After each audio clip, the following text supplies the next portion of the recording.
ఇక డీటెయిల్స్ చూస్తే కేసీఆర్ పై సాగుతున్న సిట్ విచారణను నిలిపివేయాలని మాజీ ఎమ్మెల్యే రంగారెడ్డి జిల్లా బీఆర్ఎస్ పార్టీ అధ్యక్షుడు మంచిరెడ్డి కిషన్ రెడ్డి డిమాండ్ చేశారు. ఈ మేరకు ఏర్పాటు చేసిన ప్రత్యేక సమావేశంలో పాల్గొన్న ఆయన కీలక వ్యాఖ్యలు చేశారు. కాంగ్రెస్ ప్రభుత్వం కేసీఆర్ పై కక్ష సాధింపు దారుణాలకు పాల్పడుతోందని ఆందోళన వ్యక్తం చేశారు. తన ప్రాణాలను పణంగా పెట్టి తెలంగాణ రాష్ట్రాన్ని సాధించి 10 ఏళ్ల పాటు నీళ్లు, నిధులు, విద్య, ఉపాధి అవకాశాలతో రాష్ట్రాన్ని అభివృద్ధి చేసిన కేసీఆర్ పై సిట్ పేరుతో కాంగ్రెస్ వేధిస్తోందన్నారు. ఈ సందర్భంగా బీఆర్ఎస్ శ్రేణులు సీఎం రేవంత్ రెడ్డి దిష్టిబొమ్మను దగ్ధం చేశారు. ఇక దీంతో పోలీసులు, బీఆర్ఎస్ కార్యకర్తల మధ్య తీవ్ర ఉద్రిక్తత నెలకొంది.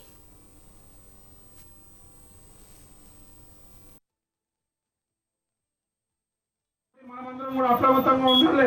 ప్రజలకు అందరికీ కూడా ఇవన్నీ గ్రామాల్లో కానీ ఇబ్రాహీంపట్నం మున్సిపల్లో పెద్ద ఎత్తున ప్రజలకు దృష్టికి తీసుకెళ్లాలి. ఏ విధంగా కేసీఆర్ గారి పైన, ఏ విధంగా బీఆర్ఎస్ పార్టీ నాయకులను ఏ విధంగా హింసకు గురి చేస్తున్నారో మనమందరం కూడా ప్రజల దృష్టికి తీసుకుపోవాలని చెప్పి తెలియజేస్తున్నాను. ఇదే విధంగా మనం గత 10-12 సంవత్సరాల క్రితం మనం అధికారంలో ఉన్నప్పుడు మనం ఇదే పని చేస్తుంటే ఈ రోజు ఒక్క కాంగ్రెస్ నాయకుడైనా మిగిలటోడా అని చెప్పి నేను ఈ సందర్భంగా మీకు అందరినీ కూడా గ్రామీణ ప్రాంతంలో ఉన్నటువంటి ప్రతి ఒక్కరికి కార్యక్రమాలు బ్రహ్మాండమైనటువంటి ఇవ్వడం, సామాజిక న్యాయం చేయడం, అదేవిధంగా ఆర్థిక స్తోమత పెంచడం, ఒక తెలంగాణను దేశంలోనే నెంబర్ 3గా తీసుకొచ్చినటువంటి ఘనత గత 10 సంవత్సరాల్లో చేసినటువంటి వ్యక్తి కేసీఆర్ గారు. ఇవాళ తెలంగాణలో కాంగ్రెస్ ప్రభుత్వం వచ్చిన తర్వాత 2 సంవత్సరాల్లో వివిధ ఆరోపణలతోటి వివిధ కించపరుచుకుంటూ కేసీఆర్ గారిని ఇబ్బంది పెడుతూ ఖమ్మం జిల్లా వరంగల్ క్రాస్ రోడ్లో మాజీ సీఎం కేసీఆర్ కు సిట్ నోటీసులు ఇవ్వటాన్ని నిరసిస్తూ బీఆర్ఎస్ పార్టీ ఆధ్వర్యంలో నిరసన కార్యక్రమాన్ని చేపట్టారు. ఈ కార్యక్రమంలో బీఆర్ఎస్ జిల్లా అధ్యక్షుడు తాత మధు, మాజీ ఎమ్మెల్యే కందాళ ఉపేందర్ రెడ్డి పాల్గొన్నారు. ఈ మేరకు ఏర్పాటు చేసిన ప్రత్యేక సమావేశంలో పాల్గొన్నారు. కేసీఆర్ కు సిట్ నోటీసులు ఇవ్వటం అంటే తెలంగాణ ప్రజలకు నోటీసులు ఇవ్వడమే అన్నారు. అధికారంలోకి వచ్చి 25 నెలలు అవుతున్నా కానీ ప్రజలకు ఇచ్చినటువంటి హామీలు నెరవేర్చలేక ప్రజల నుంచి తీవ్రమైనటువంటి వ్యతిరేకత వస్తున్న ప్రతి సందర్భంలో కూడా ఏదో ఒక రూపంలో ప్రతిపక్ష పార్టీ అయినటువంటి బీఆర్ఎస్ మీద బురద వెళ్లేటువంటి కార్యక్రమం చేస్తూ ఉంది. దానిలో భాగంగానే ఈరోజు తెలంగాణ సాధకులు, తెలంగాణ రాష్ట్ర ముఖ్యమంత్రి 10 సంవత్సరాల పాటు తెలంగాణని అద్భుతంగా అభివృద్ధి చేసినటువంటి కేసీఆర్ గారికి సిట్ నోటీసులు ఇవ్వడం జరిగింది.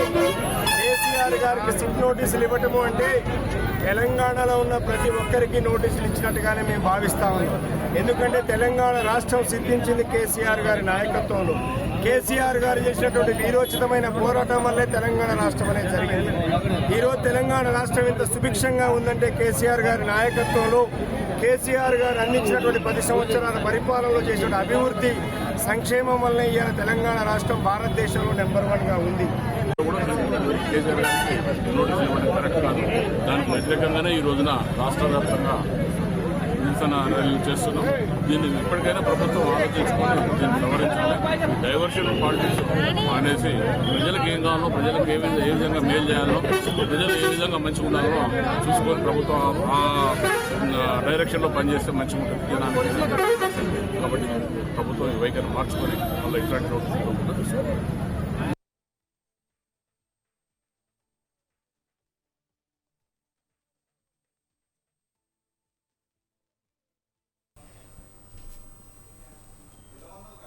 సికింద్రాబాద్ గాంధీ హాస్పిటల్లో ఎక్సైజ్ కానిస్టేబుల్ సౌమ్య భౌతిక కాయానికి ఎక్సైజ్ శాఖ మంత్రి జూపల్లి కృష్ణారావు నివాళులర్పించారు. గత కొద్ది రోజుల క్రితం డ్రగ్స్ మాఫియాపై దాడి చేసిన ఘటనలో ఆమె మృతి చెందారు. ఇక దాడిలో డ్రగ్స్ మాఫియా తప్పించుకునే ప్రయత్నంలో కారును ఆమె పైనుంచి పోనివ్వడంతో constable Soumya on the spot మృతి చెందారు. ఈ సందర్భంగా ఆమె భౌతిక కాయానికి పుష్పగుచ్చాలుంచి మంత్రి జూపల్లి ఘనంగా నివాళులర్పించారు.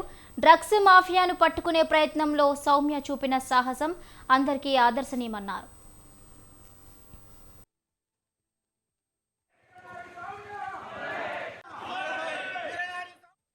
డ్రగ్స్ను కంట్రోల్ చేయాలి, కట్టడి చేయాలని చెప్పని ప్రభుత్వం కఠిన నిర్ణయం తీసుకున్న తర్వాత నూతనంగా ఎంపికైనటువంటి సౌమ్య కూడా ఈ మధ్యనే ఉద్యోగం వచ్చినారు.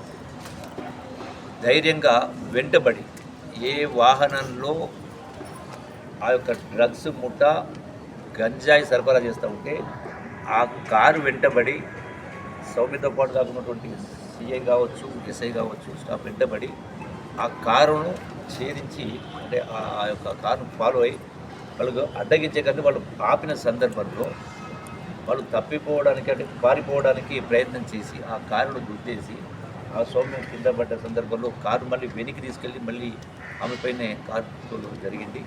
సో అందులో విపరీతమైనటువంటి గాయాలైన కారణంగా ఈరోజు మన మధ్యలో లేదు. ఆ కుటుంబానికి ప్రగాఢ సానుభూతి తెలియజేస్తూ ప్రభుత్వం మీ కుటుంబానికి అండగా ఉంటుందని చెప్పి మరొకసారి విజ్ఞప్తి చేస్తూ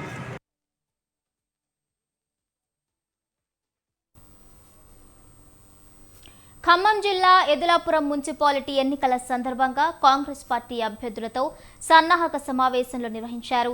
ఈ సమావేశానికి దేవాదాయ మంత్రి కొండా సురేఖ హాజరయ్యారు. ఈ సందర్భంగా ఆమె మాట్లాడుతూ మున్సిపాలిటీ ఎన్నికల్లో కాంగ్రెస్ అభ్యర్థులు గెలవటం ముఖ్యమన్నారు. కాంగ్రెస్ గెలిస్తేనే ప్రభుత్వ పథకాలు పూర్తి స్థాయిలో అందే అవకాశం ఉంటుందని సూచించారు. ఎదులాపురం మున్సిపాలిటీలో అన్ని వార్డులు గెలిచేందుకు ప్రతి ఒక్క కాంగ్రెస్ కార్యకర్త కృషి చేయాలని పిలుపునిచ్చారు.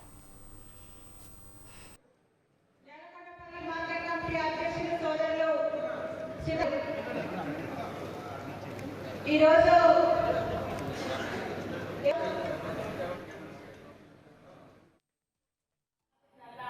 మన పార్టీ అభ్యర్థి గెలవడం, మన పార్టీ అభ్యర్థి గెలిస్తే మన చైర్మన్ గెలుస్తారు. ఈరోజు రాష్ట్రంలో మన ప్రభుత్వం ఉన్న మరి మన లోకల్కి వచ్చే వరకు సర్పంచులు, వార్డు మెంబర్లు మన వాళ్ళు ఉండాలి. మరి మున్సిపాలిటీకి వచ్చినప్పుడు మన చైర్మన్లు, మన వార్డు మెంబర్లు ఉండాలి. కార్పొరేషన్కి వచ్చినప్పుడు మన మేయరు, మన కార్పొరేటర్స్ ఉండాలి. అప్పుడే మనం అనుకున్నవి మన ప్రజలకు మరి న్యాయంగా, ట్రాన్స్పరెంట్ గా పదవులు మనకి ఏదైతే ప్రభుత్వం నుంచి వచ్చేటువంటి పథకాలను అందించేటువంటి అవకాశం ఉంటుంది. కాకపోతే కొన్ని చోట్ల మరి 1-2 నామినేషన్ వేసి మేము కూడా ఉంటాము, మేము విత్డ్రా చేసుకోమని ఒకవేళ ఉన్నట్టయితే అప్పుడు ఎవరికి లాభం కలుగుతుంది? మనం కొట్లాడుకుంటే 3వ వార్డు మధ్యలో గెలుస్తారు. అప్పుడు మనం ఏదైనా సభకి వెళ్ళినప్పుడు అధ్యక్షత ఎవరు వహిస్తారు? ఏపీ సీఎం చంద్రబాబు నాయుడుపై పరుష పదజాలంతో దూషించడం సిగ్గుమాలిన చర్య అని మున్సిపల్ మాజీ చైర్పర్సన్ జి ఆదిలక్ష్మి అంబటి రాంబాబుపై మండిపడ్డారు. నాయకుడు అనేవాడికి నాలుక అదుపులో ఉండాలని హితవు పలికారు. బూతులే పరమావధిగా నడుస్తున్న పార్టీ వైసీపీ అని వ్యాఖ్యానించారు. ఈ సందర్భంగా ముఖ్యమంత్రి చంద్రబాబు నాయుడును దూషించిన వైసీపీ నాయకుడు అంబటి రాంబాబు దిష్టిబొమ్మను దగ్ధం చేశారు. టీడీపీ శ్రేణులతో కలిసి నర్సీపట్నం టౌన్ పోలీస్ స్టేషన్లో అంబటి రాంబాబుపై ఫిర్యాదు చేశారు.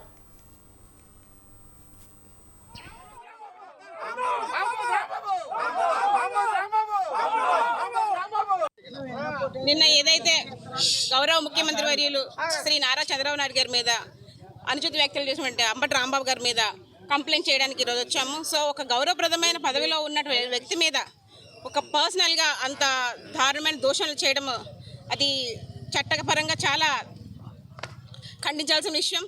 సో సభ్య సమాజానికి మనం రాజకీయంలో ఉన్నామా, ఎలా ఉన్నాము అన్నదానికి సభ్య సమాజం తెలియజేయాలి. రాజకీయం అనేది ఒక వినడానికి సభ్య సమాజం వినే విధంగా ఉండాలి. కానీ ఇలాంటి అనుచిత దోషణలు చేసి ప్రజలకి ఏం చెప్పాలనుకుంటున్నారో నాకు అర్థం కావడం లేదు. సో మనం రాజకీయం చేద్దాం, కానీ ఆరోగ్యవంతమైన రాజకీయాల్లో మనం ఉండాలని కోరుకుంటా ఉన్నాను. సో రాజకీయాలకు అతీతంగా పనిచేద్దాం, రాజకీయాలకు అతీతంగా రాష్ట్రాన్ని అభివృద్ధి ఏ విధంగా చేయాలని ఆలోచించాలి. కానీ ఇలాంటి దూషణలు చేసి ఒక ముఖ్యమంత్రి వర్యుల మీద ఇంత దారుణంగా మాట్లాడడం అనేది చాలా తప్పు. అది ఏ పార్టీ అయినా సంబంధం, ఏ పార్టీకైనా. మరి నిన్న ఆంధ్రప్రదేశ్ ముఖ్యమంత్రి వర్యులు శ్రీ నారా చంద్రబాబు నాయుడు గారి మీద నిన్న గుంటూరులో వైసీపీ నేత అంబటి రాంబాబు గారు అనుచిత వ్యాఖ్యలు చేసి ఉన్నారు. ఆ అనుచిత వ్యాఖ్యల్ని మన తెలుగుదేశం పార్టీ తరఫున ఆంధ్రప్రదేశ్ మొత్తం ప్రజానీకం అందరూ కూడా ఖండిస్తున్నారు. ఎందుకంటే ఆంధ్రప్రదేశ్ను ఒక అభివృద్ధి పదంలో నడిపిస్తూ ఒక సుదీర్ఘమైన ఆంధ్రప్రదేశ్ను భారతదేశ చరిత్రలో ఆంధ్రప్రదేశ్ను ఒక కట్టుదిట్టంగా ఒక అభివృద్ధి పడంలో నడిపిస్తున్నటువంటి వ్యక్తిని అంబటి రాంబాబు, ఒక ఆంబోతు రాంబాబు ఒక ఇష్టానుసారంగా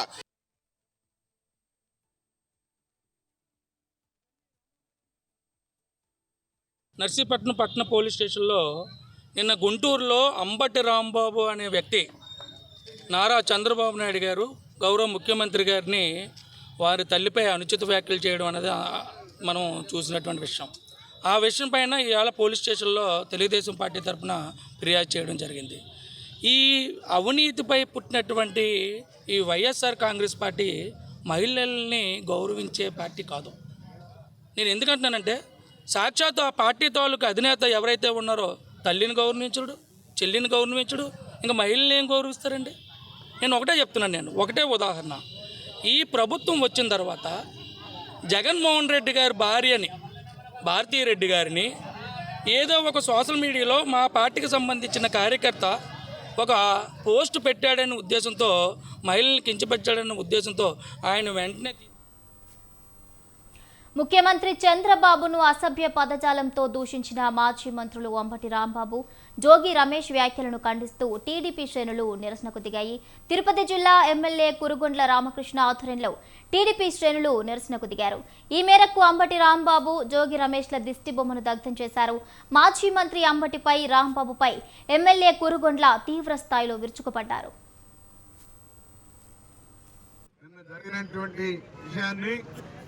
డైవర్ట్ చేసిన దానికోసం ఈ రాజకీయం ఉపయోగిస్తా ఉన్నారు. తిరుమలలో జరిగింది అడిగితే దాన్ని డైవర్ట్ చేసేదాని కోసం ఒక ఈది రౌడీని వాడు మంత్రిగా చేశాడు. వాడు ఈది రౌడీ పురికి, వాడు భాష వేరు. ఆ రోజు ఆ పురికి మంత్రి ఇచ్చి పురికి తయారు చేసింది జగన్మోహన్ రెడ్డి. జగన్మోహన్ రెడ్డికి సంస్కృతి సాంప్రదాయాలు ఉంటే ఇవన్నీ చేయడు. జగన్మోహన్ రెడ్డికి వెంకటేశ్వర స్వామి మీద నమ్మకం లేదు. ఆడికి వెళ్ళినప్పుడు కూడా సంతకం పెట్టి దర్శనం చేసుకునేటం లేదు. సంతకం పెట్టమంటే తిరిగి వచ్చేసే పరిస్థితి ఉంది జగన్మోహన్ రెడ్డికి. కోట్లాది మంది మరి పూజించేటువంటి ఏడుకొండల స్వామి వెంకటేశ్వర స్వామిని, ఆ స్వామి మీద జగన్మోహన్ రెడ్డి నమ్మకం లేదు. మరి ఆ ప్రజలు పల్నాడు జిల్లా సత్తెనపల్లి మండలం నందిగామలో టీడీపీ శ్రేణులు నిరసన బాట పట్టారు. సీఎం చంద్రబాబుపై మాజీ మంత్రి అంబటి రాంబాబు చేసిన అనుచిత వ్యాఖ్యలను వారు తీవ్రంగా ఖండించారు. ఈ మేరకు అంబటి రాంబాబు దిష్టి బొమ్మను దగ్ధం చేశారు.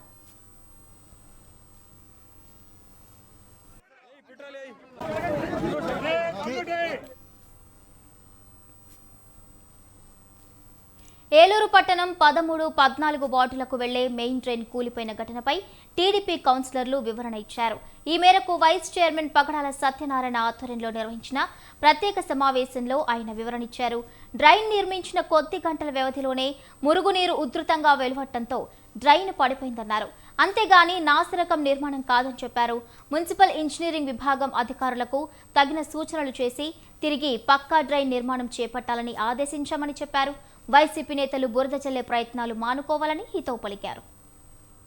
అయితే ఈ 13, 14 వార్డులు కూడా మరి నూజివీడు మున్సిపాలిటీలో భాగమైన మొన్న ఫండ్స్ రేజ్ చేసేటప్పుడు 13, 14 వార్డులు కౌన్సిలర్స్లో వైసీపీ ఉన్న 18 వార్డులు తెలుగుదేశం పార్టీలో ఉన్నా కానీ ఆ కౌన్సిలర్స్ యొక్క విజ్ఞప్తి మేరకు అందరికీ పనిచేయాలనేటువంటి ఉద్దేశంతో గౌరవ మంత్రివర్యులు అక్కడ కూడా సుమారుగా 10 లక్షల రూపాయలు మా అందరితో మాట్లాడి 32 వార్డుల్లో కూడా పెడదాం, మనకి అలాంటివి ఏం లేదు, అక్కడ కూడా బడుగు బలహీన వర్గాలు అందరూ కూడా ఉన్నారు, అక్కడ కూడా డెవలప్ చేయాలనే ఉద్దేశంతో మనం ఈ ఫండ్స్ కేటాయించడం జరిగింది. ఇది కొంచెం అన్ని నూజివీడు మున్సిపాలిటీలో మిగిలిన ఏరియాల్లో 1.5, 3 అడుగులు, 2 అడుగులు డ్రైన్స్ అవితే ఈ బాపు నగర్ నుంచి ఈ డ్రైన్ చాలా పెద్ద డ్రైన్. మీ అందరికీ తెలిసిందే. ఇటు బస్టాండ్ వైపు నుంచి కానీ, సులభ కాంప్లెక్స్ వైపు నుంచి కానీ, అటు ఆర్యుల బజారు, శివాలయం నుంచి ఇవన్నీ కలిపేసి అక్కడ మరి అంబేద్కర్ సెంటర్ దగ్గరికి వచ్చి అక్కడ నుంచి ఈ డ్రైన్ పారుతా ఉంటది. ఎందుకంటే ఇప్పుడు ఏదైతే వాళ్ళు ఇష్యూ చేశారో ఆ 13, 14 వార్డులు రెండూ కూడా వైసీపీ కౌన్సిలర్లుగా ఉన్నటువంటి వార్డులే. సో వైసీపీ వార్డు కౌన్సిలర్లుగా ఉన్నటువంటి వార్డుల్లో కూడా పనిచేసినటువంటి ఘనత మా కూటమి ప్రభుత్వం ఉందని తెలియజేయడానికి, ఆ కూటమి ప్రభుత్వం ఇలా ప్రతిపక్ష పార్టీ ఉన్నటువంటి వార్డుల్లో కూడా పనిచేస్తుంది అని ప్రజానీకానికి తెలియజేసినందుకు ముందుగా మీకు కృతజ్ఞతలండి. సో అలాగే ఇక్కడ చిన్న విషయాన్ని ఒక పెద్ద రాద్ధాంతం చేస్తున్నారు. అభివృద్ధి చేసి ప్రజల్లోకి వెళ్ళిపోయినటువంటి మీరు, వెళ్ళలేకపోయినటువంటి మీరు అపవాదుల ద్వారా అయినా సరే ప్రజల్లోకి వెళ్ళాలనే ఉద్దేశంతో చిన్న విషయాన్ని పెద్దగా చిరిగి చాటంత చేసి రాద్ధాంతం చేయడానికి ప్రయత్నిస్తున్నారు. కానీ ఇక్కడ మీరు వైసీపీ గవర్నమెంట్ 2019 నుంచి 2024 మధ్యలో ఏ వార్డులో అయితే సీసీ రోడ్లు నిర్మించారో ఆ సీసీ రోడ్లు నిర్మించినటువంటి ఏరియాల్లో కూడా చాలా ప్రాబ్లమ్స్ వచ్చాయి. ఆ ప్రాబ్లమ్స్ వచ్చినప్పుడు మీరు కాంట్రాక్టర్ వైఫల్యం అని చెప్పి తప్పించుకున్నారు. కానీ ఇక్కడికి వచ్చేటప్పటికి మాత్రం మా ప్రభుత్వంలోకి వచ్చేటప్పటికి కేవలం కూటమి ప్రభుత్వం యొక్క వైఫల్యం వల్ల ఇలా జరిగింది. నూజివేడు పట్టణ వైఎస్ఆర్సీపీ రాష్ట్ర నాయకులు, నూజివేడు పట్టణ వైఎస్ఆర్సీపీ పట్టణ అధ్యక్షులు శీలరాము గారి నేతృత్వంలో నిన్న ఏదో శారద గారి మన తెలుగుదేశం పార్టీ కూటమి ప్రభుత్వం అధికారంలోకి వచ్చాక నూజివేడు పట్టణంలో, అదేవిధంగా నూజివేడు నియోజకవర్గంలో పార్థసారథి గారి నేతృత్వంలో నూజివేడు నియోజకవర్గం రాష్ట్రంలోనే అభివృద్ధి పదంలో ముందుకు దూసుకుపోతుంటే అది చూసి వారవలేక ఏదో చిన్న పొరపాటు వల్ల అది నూజివేడు పట్టణంలో ఉన్నటువంటి నియోజకవర్గంలో పార్థసారథి గారికి సంబంధించినటువంటి ఆ యొక్క వర్గీయులు ఎవరో ఈ కాంట్రాక్టు తీసుకోవడం జరిగింది. వాళ్ళు దాంట్లో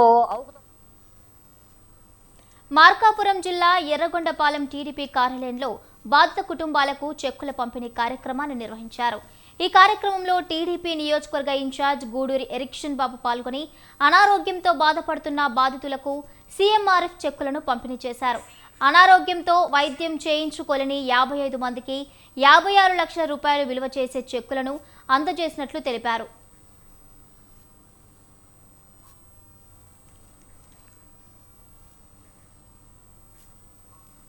కర్నూలు జిల్లా ఎమ్మిగనూరు సోమప్ప సర్కిల్లో ఉద్రిక్తత పరిస్థితి తలెత్తింది. వైసీపీ ఇన్ఛార్జ్ రాజీవ్ రెడ్డిని ఎమ్మిగనూరు జిల్లా సాధారణ నాయకులు అడ్డుకున్నారు. ఎమ్మిగనూరు జిల్లాకు మద్దతుపై ఆయన్ను నిలదీశారు. అదోని జిల్లాకు మద్దతు ఇచ్చామని వైసీపీ నాయకులు తేల్చి చెప్పారు. దీంతో ఇరు వర్గాల మధ్య వాగ్వాదం నెలకొంది. సమాచారం అందుకున్న పోలీసులు అక్కడికి చేరుకొని ఆందోళనకారులను బలవంతంగా పక్కకు తప్పించారు. దీంతో పోలీసులకు ఎమ్మిగనూరు జిల్లా సాధారణ నాయకులకు తీవ్ర స్థాయిలో వాగ్వాదం చోటు చేసుకుంది.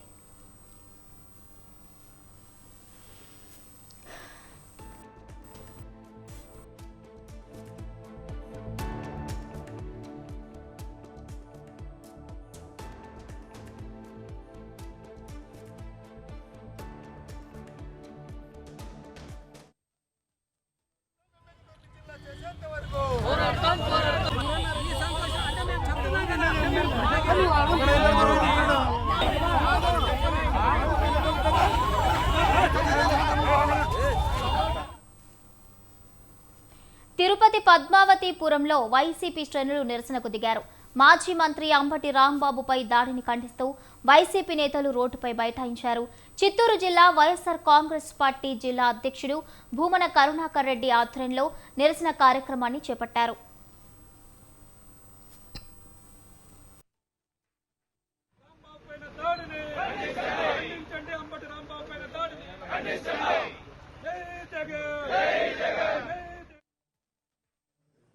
మాజీ మంత్రి senior YSR Congress party senior leader Ambati Rambabu గారు ఇంటిపై ఆయనపై జరిగిన దాడి చూస్తే ఆంధ్రప్రదేశ్ రాష్ట్రంలో ప్రజాస్వామ్యం ఉందా లేదా రాక్షస పాలన కొనసాగిస్తున్నారు కూటమి ప్రభుత్వం అధికారంలోకి వచ్చినాక అనే దానికి నిదర్శనం జరిగిన సంఘటన. నేను సాయంకాలం 5 గంటల నుంచి రాత్రి 10:30 వరకు దాదాపు 1,000 మంది 2-3 వేల మంది కార్యకర్తలు, తెలుగుదేశం పార్టీ గూండాలు, రవిడీలు అంబటి రాంబాబు ఇంటిపై దాడి చేసి కార్లు తగలబెట్టి, ఆఫీస్ తగలబెట్టి, ఇంటి కిటికీలు కూడా పగలగొట్టి దారుణ చర్య జరుగుతుంటే పోలీసులు ప్రేక్షక పాత్ర పోషిస్తున్నారు. అంటే పోలీసులు ఉన్నారు అక్కడ. దేనికి? దాడిని సక్రమంగా జరిగేటట్టు చూడటానికి కానీ ప్రొటెక్షన్ ఇవ్వటానికి కాదన్నది రుజువైంది నిన్నటి సంగతి. నిన్న ఆంధ్రప్రదేశ్ మాజీ మంత్రి senior YSR Congress doctor BR Ambedkar Konaseema జిల్లా కొత్తపేట నియోజకవర్గంలో అంబటి రాంబాబుపై టీడీపీ కార్యకర్తలు చేసిన దాడికి నిరసనగా వైసీపీ శ్రేణులు ధర్నాకు దిగారు. మాజీ మంత్రి అంబటిపై టీడీపీ శ్రేణులు దాడిని ఖండిస్తూ రావులపాలెంలో వైసీపీ జిల్లా అధ్యక్షుడు చిర్ల జగ్గిరెడ్డి ఆధ్వర్యంలో నిరసన చేపట్టారు. అంబటి రాంబాబుపై టీడీపీ గూండాలు నాయకులు చేసిన దౌర్జన్యాన్ని తీవ్రంగా ఖండిస్తున్నామంటూ నినాదాలు చేశారు.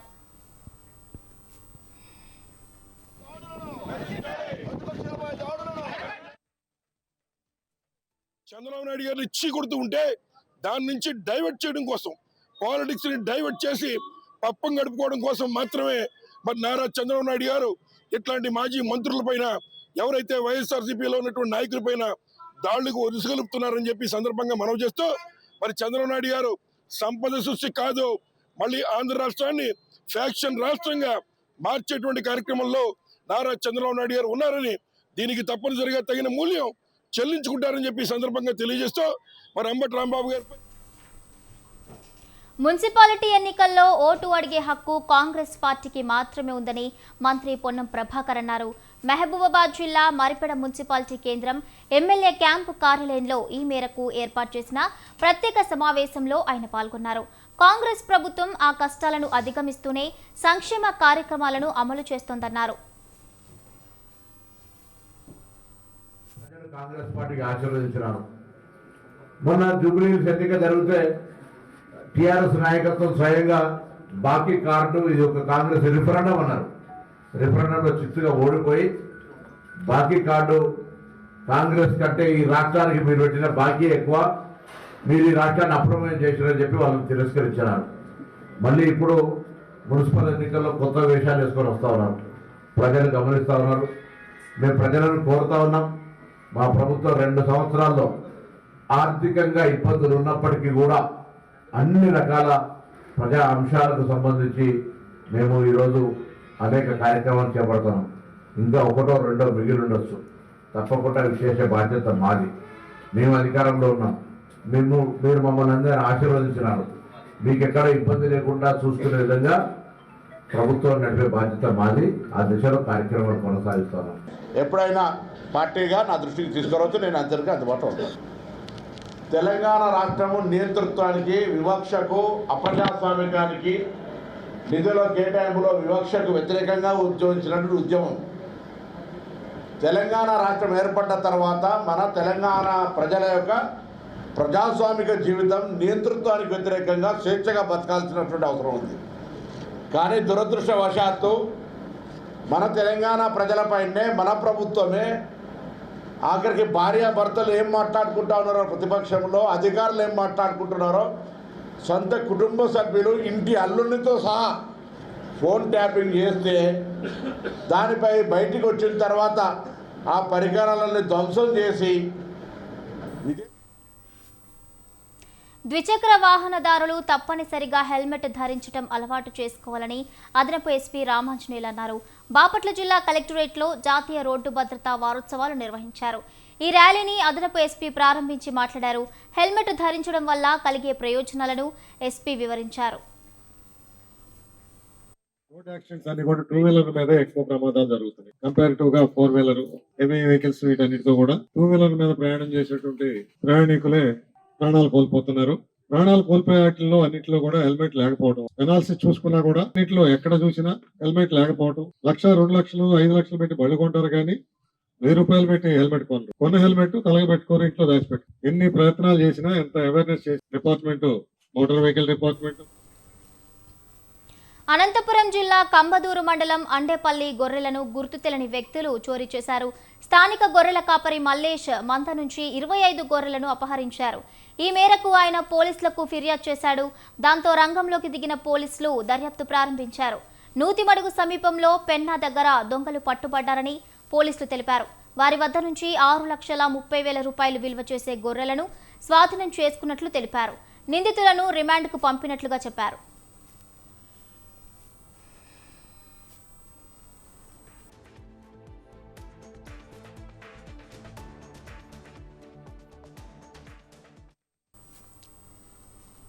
గిన్నిస్ బుక్లో ఉన్న తిమ్మమ్మ మర్రిమాను తిమ్మమ్మ మాంబ ఉత్సవాలను ఘనంగా నిర్వహించనున్నట్లు ఎమ్మెల్యే కందికుంట వెంకటప్రసాద్ తెలిపారు. శ్రీ సత్యసాయి జిల్లా కదిరి నియోజకవర్గం నంబుల పూలకుంట మండలంలో ఈ మేరకు ఏర్పాట్లు చేసిన ప్రత్యేక సమావేశంలో ఆయన పాల్గొన్నారు.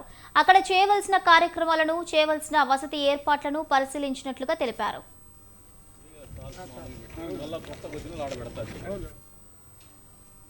కాకినాడ జిల్లా పిఠాపురం యు కొత్తపల్లి ఉప్పాడ మాఘ పౌర్ణమి సందర్భంగా కుంతి మాధవస్వామి వారికి ఉప్పాడ సముద్ర తీరంలో చక్ర స్నానం కార్యక్రమాన్ని నిర్వహించారు.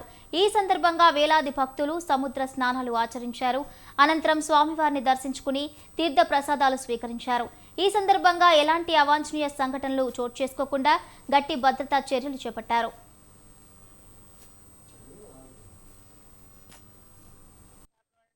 పిఠాపురం కుంతి మహోత్సవం వారి యొక్క ఆలయంలో వార్షిక బ్రహ్మోత్సవాలు జరుగుతున్నాయి వైభవపేతంగా. జనవరి 26, 2026 నుంచి ప్రారంభమై ఫిబ్రవరి 2వ తారీఖు 2026 తేదీ వరకు ఈ బ్రహ్మోత్సవాలు వైభవపేతంగా నిర్వహించబడుతున్నాయి.